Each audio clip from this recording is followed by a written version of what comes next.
Hello, everyone. You're listening to CJTR, and welcome back to the Junk in My Trunk podcast, funded by the Saskatchewan Prevention Institute. I'm Ryan, the host of this podcast. I work at Space, which is kind of like a safe space.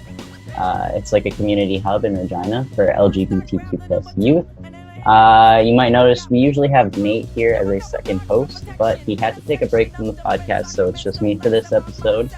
I know it's been a while since you've heard from us. If you haven't checked our Facebook page, we took a break from recording due to COVID-19. But we are back here on this beautiful day with Taryn from Planned Parenthood Regina.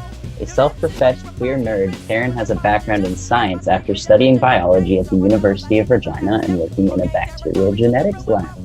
She joined Planned Parenthood Regina in August of 2018 and is passionate about encouraging young people to take better care of themselves and their relationships.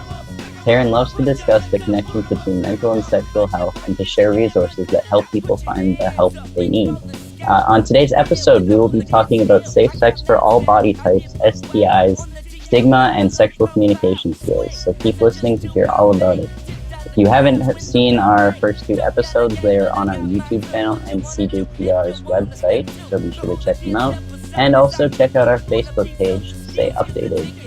It's just JIMT podcast. And so with all that out of the way, let's get right into the episode.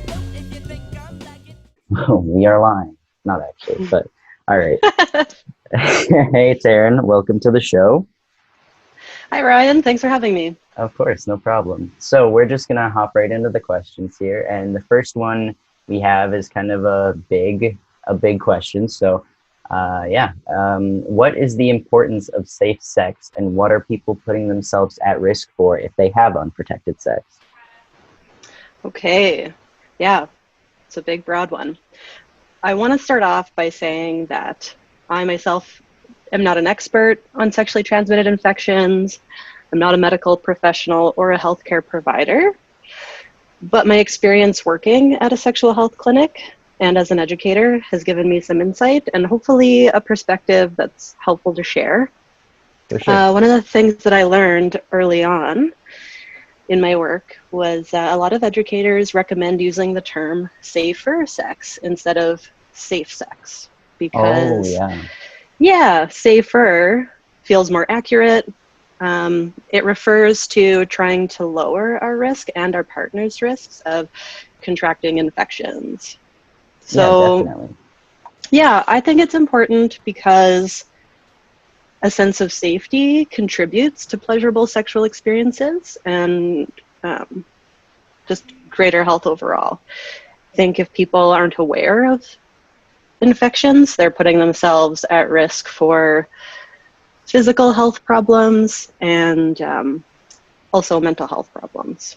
Yeah, definitely. I feel like a lot of the times when people have unsafe sex, like that's the last thing on their mind. Like people aren't actively thinking of sexual health. There's lots of different types of sexually transmitted infections, and some of them do have really, really negative health consequences if left untested and untreated. And because of that, a lot of the conversation around STIs can be pretty negative and shamey and fear-based. So I found in doing talks with young people kind of this, I want to give medically accurate information, but I also don't want to do it in a really negative way. Yeah. That's the goal today. For sure. Yeah. That's what we're all about here. So, Sure. I'm obviously nowhere near a medical professional at all. And so this was kind of a question that I had, but what's the difference between STDs and STIs, and which one are you supposed to use? Because I've heard both. Yeah, language keeps evolving to be more inclusive and more accurate, which is awesome. STD stands for sexually transmitted disease, and then STI stands for infection. So how do you feel when you hear the word disease? I don't know. I feel like it does have a negative connotation with it. Like people feel like you're infectious or something like that. A disease is typically seen as some sort of condition that someone will likely have for the rest of their life that might progressively get worse and worse, right? Oh, I see. Whereas an infection is it's something that can be either treated or managed with medication. So infection's more medically accurate, and using the term STI also is intentional to tackle some of the stigma associated with the word disease. Oh, okay. That makes sense. Yeah. Mm-hmm. So then following that, when should someone get tested for STIs? So it's recommended that everybody get tested once a year.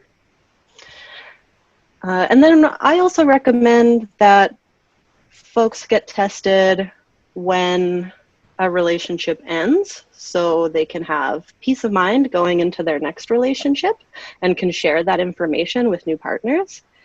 Also recommended if you have multiple partners to get tested every 3 to 6 months. Oh, okay. And yeah, and typically a lot of people get tested because they notice symptoms, but most people that actually have a sexually transmitted infection are asymptomatic. They don't notice any symptoms. So that's why it's recommended to just do it once a year with like a yearly checkup. Oh, okay. That makes sense. Mm-hmm. So people who are asymptomatic, can they still pass on the infection? Absolutely. Okay. So yeah, it's Yeah. super important to get tested then. Mm-hmm. So say someone had unsafe sex for whatever reason, intentional or not, what can they do afterwards just to like have peace of mind? Well, they could give us a call at Planned Parenthood. Yeah. But we are a clinic that's just focused on sexual health, but sexual health services should be available through any clinic. So you can contact a clinic and ask them for STI testing. Oh, any clinic? Yeah. Oh, I didn't even know that. Wow. Mm-hmm. Any clinic.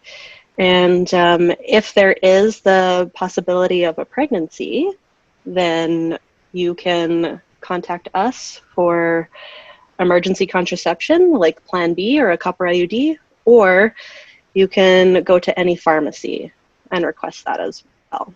Oh, I see. Okay. Mm-hmm. But important to note that usually when people use the word sex, they're specifically referring to a penis going into a vagina. But we're queer here, and we know that there can be all kinds of different sexual activities, right? I feel like that's important to mention. All of them can be pleasurable, and one isn't necessarily better than the other. Definitely.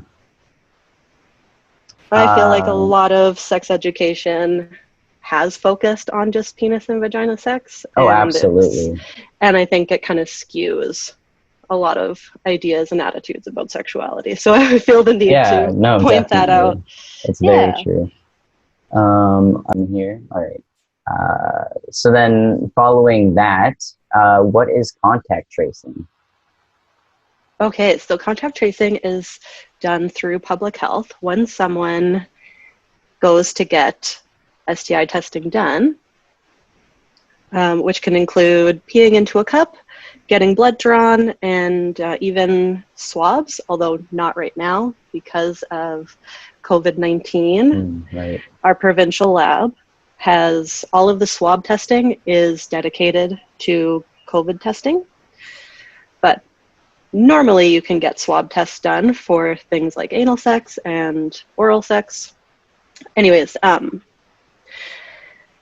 contact tracing refers to someone getting a positive STI result and then a public health nurse going through a form with them to see if they have any information about partners that they may have come into contact with so that public health can notify those people.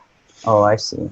So would that be similar then to like say someone had tested positive for COVID-19 and then they they would go about tracing the people that they've had contact with?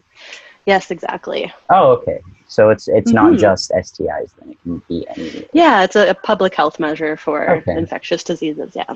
awesome. Um, But one thing that's really important to note is that our healthcare system is very overwhelmed, and that a lot of times public health can't contact people in a really timely manner. Sometimes it can take weeks or even months to reach out to people. So it's oh, always recommended that if folks do test positive for something, then they reach out to previous partners or current partners. I see. Yeah. So then the next question I have here is actually one that our viewers gave in our lovely little survey. Mm-hmm. Um, and so this is based more so on transmasculine people or people who are on testosterone. Do you Okay. still need to use protection when you're having sex on testosterone? Yeah. So when we're talking about protection, specifically for sexually transmitted infections, you might want to consider using barriers like Mm, condoms or dental dams. A person who's taking testosterone um, is still able to pass infections because infections are spread through either skin on skin contact with mouth, genitals, and anus, or spread through things like blood or sexual fluids. So as long right. as those things are happening, then there is the chance of spreading an infection. Mm-hmm. And a person who is taking testosterone can still get pregnant if that's the type of activity they're engaging in. Oh, so there's still a possibility then. Mm-hmm. Yeah. Any person who has a uterus needs to think about things like getting pap smear tests done as well. Right. And how often should people with uteruses get pap smears done? So government regulations recommend that someone starts getting pap tests at the age of 21, or I believe 2 years after their first sexual experience, whichever one is later. And so then you're going to get the pap test done every 2 years, and as soon as you have 3 back tests that are normal, then you can get them done every 3 years. Oh, okay. So yeah, so you actually sign up for what's called the cervical screening program, and they keep your address and your information on file, and they will mail you letters letting you know when you're due for another pap test. Wow, I But didn't even know there was a whole program involved. yeah, and so because HPV, human papillomavirus, is one of the most common sexually transmitted infections and can be spread through skin-on-skin contact alone. It can cause different types of cancers.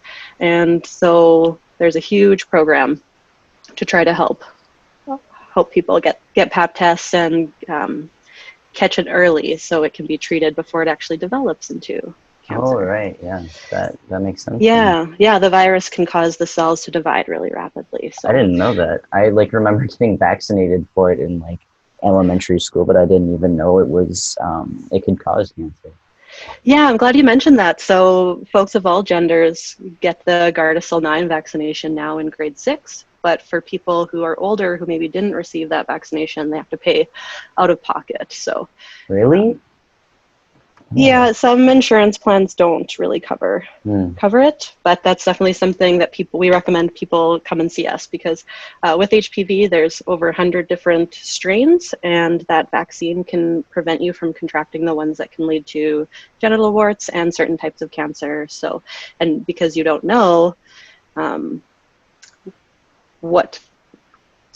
because you don't know if you're coming into contact with people in the future that have had the vaccine or not, it's just a good idea to get it done if Right. you're sexually active. Yeah. Hmm. Um, one important thing to note is that with medical documents that are done in a clinic and in a lab, if someone hasn't legally changed their name, then stickers that are on samples and say letters from the Cervical Screening Society, they might include a person's dead name, which could be distressing for some folks. So Hmm. I feel the need to mention that.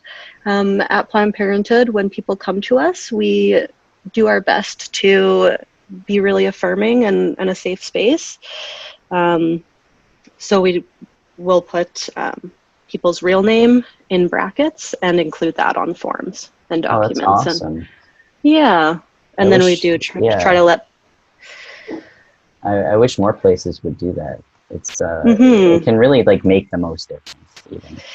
Yeah, trans folks tend to have a hard time in healthcare settings for obvious reasons, and that's why I try to encourage folks to come to us, because we do want to be better. Yeah, definitely. Mm-hmm. So then another question we have here is, how can sex workers practice safe sex or safer sex?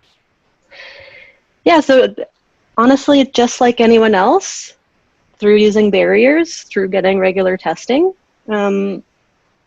Sex work is something that is heavily stigmatized, and there's a lot of myths around, and I believe that a lot of sex workers are take pride in their safer sex practices and actually educate a lot of other people on it as well. So I have a couple websites I'd like to recommend.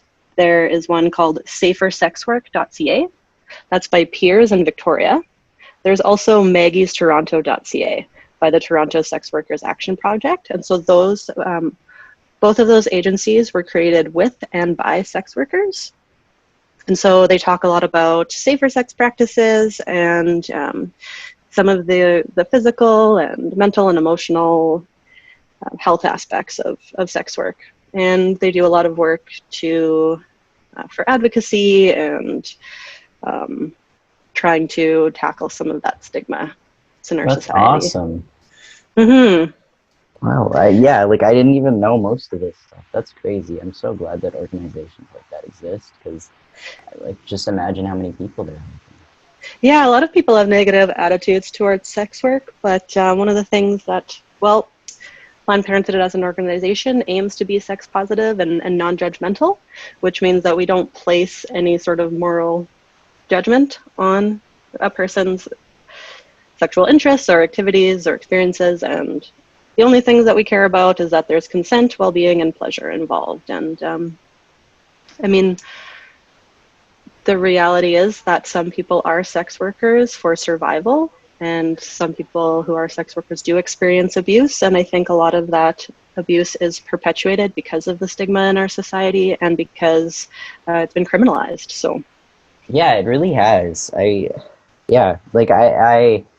I genuinely just didn't know anything about sex work. I didn't even know if it was legal in Canada, just because there's such a lack of education around it. And the fact is that some people have to do it for survival, and it's unfortunate that like our homelessness, it's such an like, I don't want to say epidemic, but it's such a problem, and that our government just won't like fix it. I don't know. It's hard to imagine that people just like have to.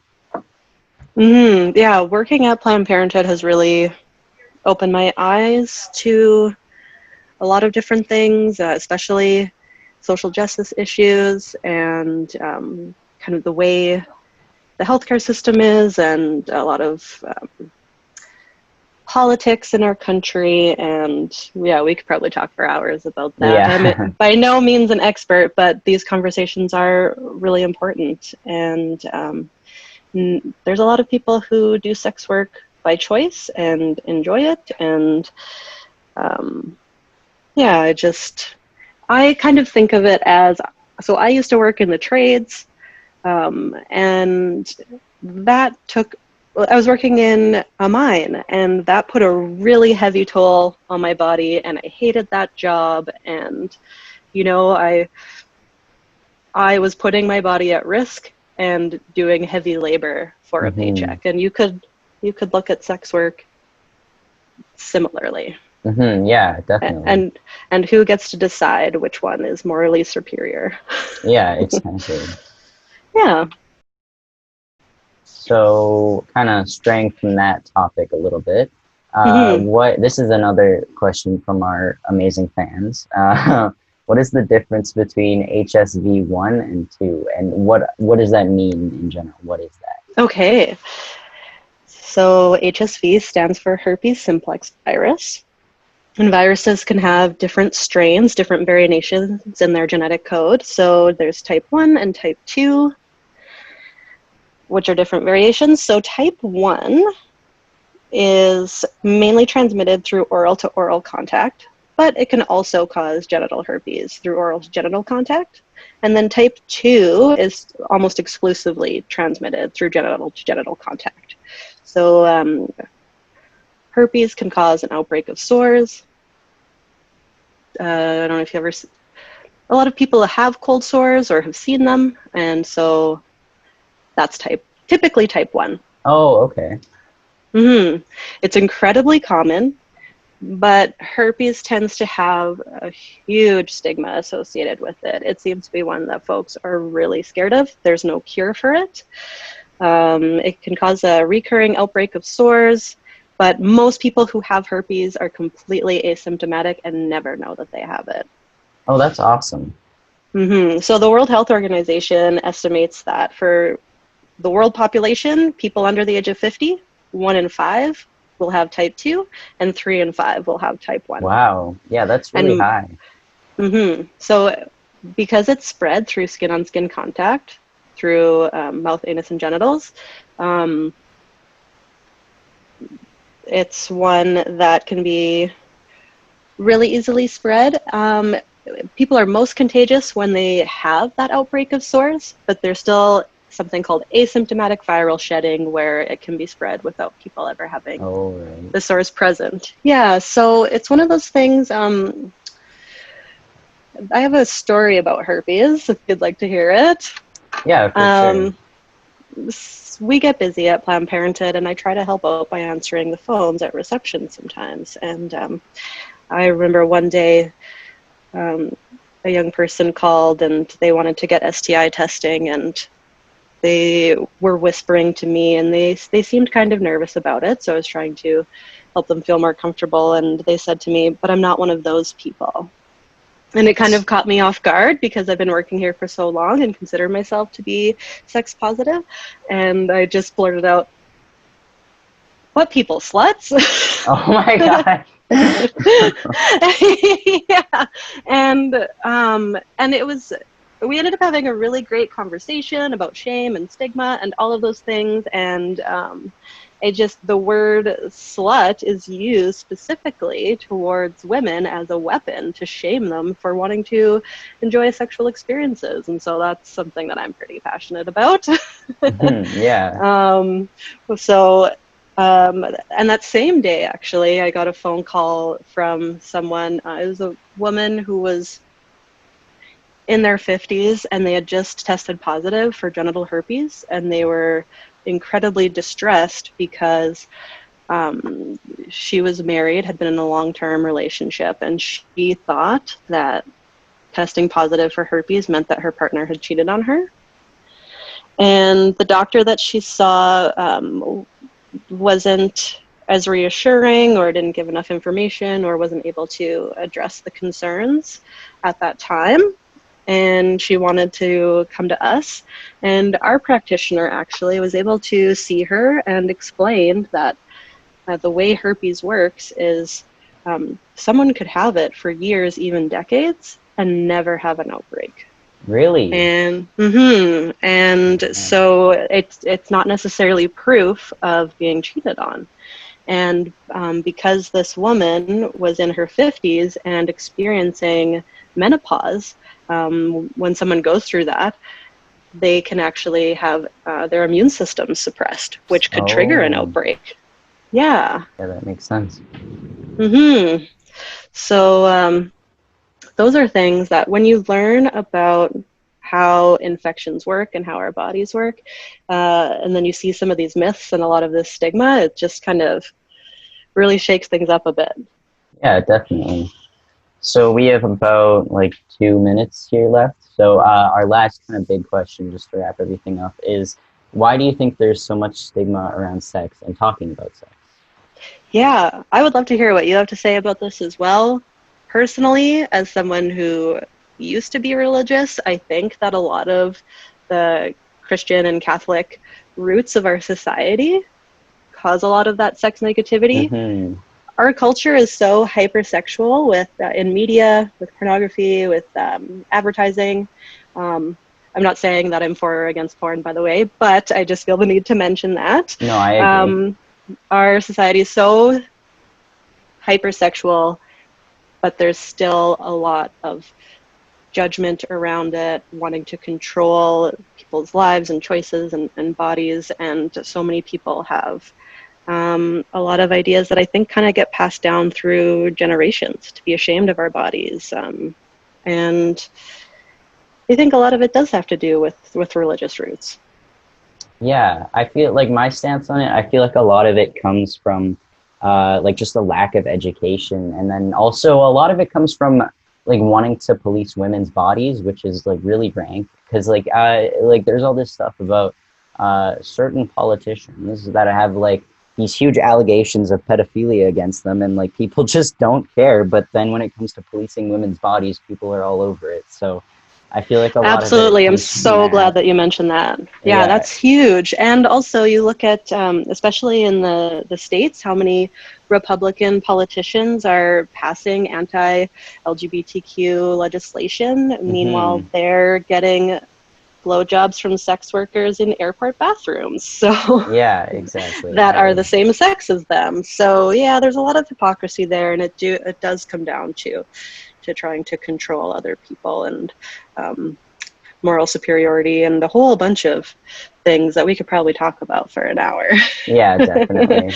But I'm so glad we have this conversation, because it is through being able to talk openly about stigma and about these issues. You mentioned education. My job as a sex educator feels so important, It because is. It definitely is.